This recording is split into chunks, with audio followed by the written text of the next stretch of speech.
What's up all you lads and ladies? Welcome to another fascinating video in the world of Reddit. If you liked the video, post your favorite Reddit comment below, and I'll give you a shout out in my next video. Thanks to Regina McGallagher in my last video who commented that Reddit questions are weird. I mean, who thinks of these kind of questions? That's a great point, Regina. Hope you enjoy this video about AOC the politician, not a fancy air conditioner. Ocasio-Cortez challenger drops out of GOP primary. She was never really a challenger and got caught breaking election law. Way to ruin your career before it starts. Way to ruin your career. Way to promote yourself to the current administration, you mean. I'm sure she'll be the next AG or press sec. I don't know. Breaking laws, especially election laws, is very good criteria for getting in the GOP.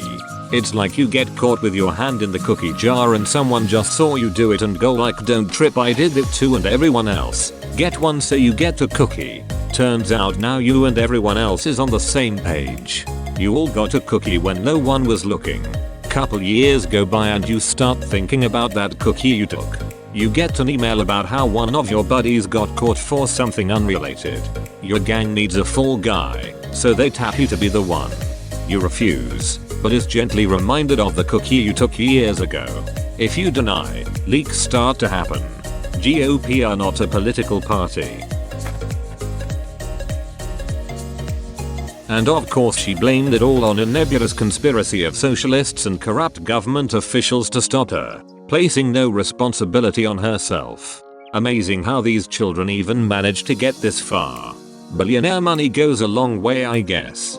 At least the last 3 years have confirmed privilege is real. Sadly, this has been going on for far longer than 3 years. The extremely wealthy have basically never been held to the same standards as anyone else. The last 3 years have certainly highlighted the problem though. What with proven criminals getting off scot-free or being released from prison early, or the blatant nepotism that has led to grossly unqualified individuals holding important positions in the highest levels of government and all.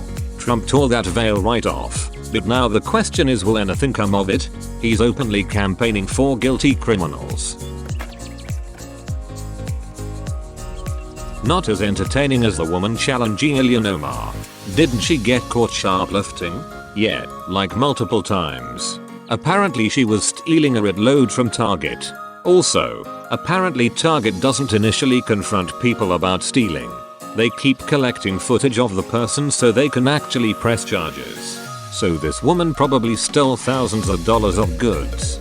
I regularly shop at the Target she stole from, so this story is personally amusing enough to me to confirm that, yes, she did shoplift thousands of dollars worth of goods from there. She also stole about $40 worth of stuff from a grocery store. Stole a bottle of tick spray for Cass, believes in QAnon and is generally a fairly standard 2020 Republican. Generally a fairly standard 2020 Republican. Yes, she is. Welcome to America in 2020. Low-level Republicans shoplift Targets. High-level Republicans shoplift the country. She knew she didn't have a chance as a Republican in a D+29 district. Murray clearly wanted name recognition by challenging one of the most popular women in Congress, which in return landed her interviews on Fox News. Which is hilarious since she once accused of AOC of seeking publicity over representing her district. In their debate she accused AOC of spending too much time on DC in her lavish apartment with a Whole Foods in the lobby. AOC was like, bish, really? You have never lived in this district, and before this you lived in a $15,000 a month penthouse at a Trump Tower. What are you even talking about? Paraphrase of course. You think any Republican will ever show the fortitude to step up to AOC rather than weakly attack her in the medias while avoiding all actual confrontations and running away cowering when they get a retort? I'm not the biggest fan of her policies, but her zero fricks to give approach to politics is almost second to none, and she would ethereally eviscerate any Republican who tries to take her on directly. She always has receipts. Whenever they come to attack her she pulls the receipts out, and it makes anyone who attacks her look really silly. Right-wing policies are never predicated on facts, only feelings. They rely on their opponent respecting office decorum, or otherwise respectfully abiding while they rant and rave. When someone like AOC comes along who bodies them with facts and evidence, but does so in a respectful way that doesn't allow them to cry foul, they completely collapse into themselves and don't know what to do. I think that's what I like about her so much. She plays their game better than them. Twitter assassin with 100s of confirmed kills. My fav. Dave Rubin. Hi at AOC. Not sure who you bought my email from, but I assure you I didn't sign up for your mailing list. Also, you offer no way to unsubscribe. Please release me. AOC replies. This is the official congressional press list, not a supporter mailing list. Our apologies, as someone must have mistaken you for a journalist. That'll be fixed right away. Internal GOP polling showed AOC getting 80%, Sherry Murray getting 10%, undecided 10%. The GOP probably won't even run a candidate against AOC now. Blow wave, baby.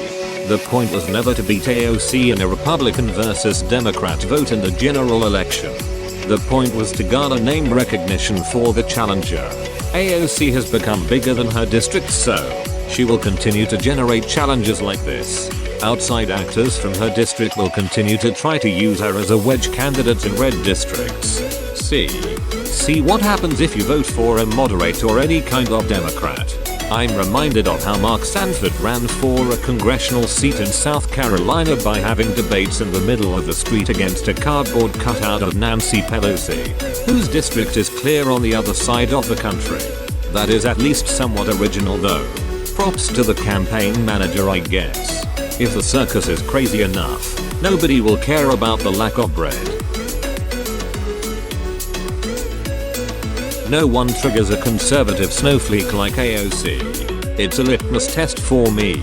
If someone espouses hatred for AOC without prompting, I can pretty much assume a lot about who they are and what they believe, and where they get their news. I just assume they are GOP and consume a lot of conservative media. She's a freshman representative. That's the very definition of no power in DC. If you are freaking out about her, it's because conservative media has convinced you to be. It was the same with these people calling Obama stupid. The man has serious credentials. You can disagree with him all you want, but to call him stupid is itself stupid. There is a guy at work that repeats these conservative talking points all the time, but tries to claim he is libertarian. I jokingly rib him by saying, people that call themselves libertarian are just too embarrassed to call themselves Republican. I guess it's a step in the right direction. The real GOP challenger is Caruso Cabrera anyway, who was a Republican less than 10 years ago. Her campaign said she faced hurdles including a corrupt political establishment working to silence her. Why are they all victims? GOP in that district is never a challenger. The Dem primary is the only thing that matters there. Yes, people calling the GOP cowards here for dropping out. It's a damn 80-20 Democratic supermajority district. Oh yeah. Do people think that parties want to waste resources in such strongholds? Neither party fields credible challenges against anyone in such an ultra-safe district. The real battle, as you said, is going to be the primary. Forget about the GOP challenger, because the seat is never going to go red anyway. What I want to know is why are so many Democrats, including Michelle Caruso Cabrera, lining up to try to primary out one of the Democratic Party's most popular elected officials. I understand it's their right to do so, of course, and that no politician is entitled to go unchallenged. But you would think the party at large would recognize AOC's popularity and effectiveness, though that doesn't seem to be the case. Because the party is run by conservative neoliberals who don't want leftists in power. A conservative Democrat stands a chance in NY14. A Republican of any type stands zero chance in NY14. Why is this relevant? She still has to win her own primary. The GOP challenger was never a threat. Her district is about as solid blue as districts get. How were they a challenger when they didn't make it past the primary? The GOP being sad little cowards again. Yesterday meet today. Yay AOC. Can't wait till she can run for president. Make sure to like, subscribe and hit that notification bell like it owes you money. Remember to post your favorite Reddit comment from the video for a chance to be featured in my next video. I hope you enjoyed this fantastic video about life advice. Show a small channel some love by liking and subscribing. Take care. Pip pip cheerio. Much love from me, Matt British.